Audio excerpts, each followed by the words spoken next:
بچوں آپ نے سبق پڑھ لیا ہے، چلیں اب ہم مشق کرتے ہیں۔ سوال نمبر 1، سبق کے مطابق درج ذیل سوالات کے جوابات لکھیے۔ الف، ناصرہ کے ابا جان گھر فون کرنے کے بعد کیوں اداس ہو جاتے تھے؟ کیونکہ ہر بار ان کی بیٹی ناصرہ کی بیماری کی اطلاع ضرور ہوتی۔ ب، ابا جان کو ناصرہ کی بیماری کا راز کیسے معلوم ہوا؟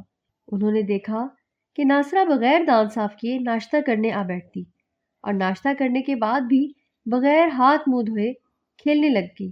انہیں پتہ چل گیا کہ دانت صاف نہ کرنے کی وجہ سے ناصرہ بیمار ہو گئی ہے۔ جیم، ہمارا گلا کیوں خراب ہوتا ہے؟ کھانے پینے کے بعد اگر خوب اچھی طرح کلیاں نہ کی جائیں اور دانت صاف نہ کیے جائیں تو ہمارے منہ میں غذا کے ذرے رہ جاتے ہیں، اور پھر اگر صبح کو دانت صاف کیے بغیر کھا پی لیں تو وہ سارا زہریلا مادہ سانس کی نالی اور معدے میں پہنچ جاتا ہے۔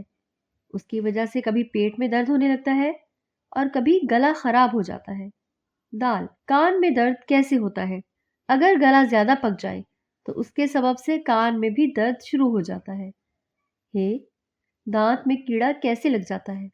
جب بچے کوئی میٹھی چیز کھا کر کلی کے بغیر پھرتے رہیں گے تو کیڑوں کی دعوت کا سامان ہو جائے گا اور وہ دانتوں میں بسیرا کر لیں گے۔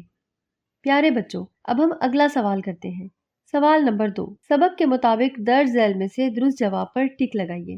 الف، ناصرہ کے ابا جان ملازمت کرتے تھے، شہر میں، گاؤں میں، قصبے میں، بیرون ملک۔ اس کا درست جواب ہے شہر میں۔ ب، ابا جان گھر آئے گرمیوں کی چھٹیوں میں، سردیوں کی چھٹیوں میں، عید کی چھٹیوں میں، ہفتہ وار چھٹیوں میں۔ اس کا درست جواب ہے عید کی چھٹیوں پر۔ جیم، ناصرہ رہتی ہے گاؤں میں، شہر میں، قصبے میں، دوسرے ملک میں۔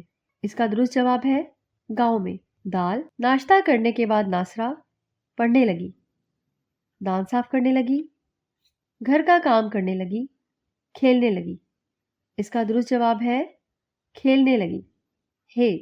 ناصرہ نے عادت اپنا لی دانت صاف کرنے کی، ورزش کرنے کی، غسل کرنے کی، ناخن تراشنے کی۔ اس کا درست جواب ہے دانت صاف کرنے کی۔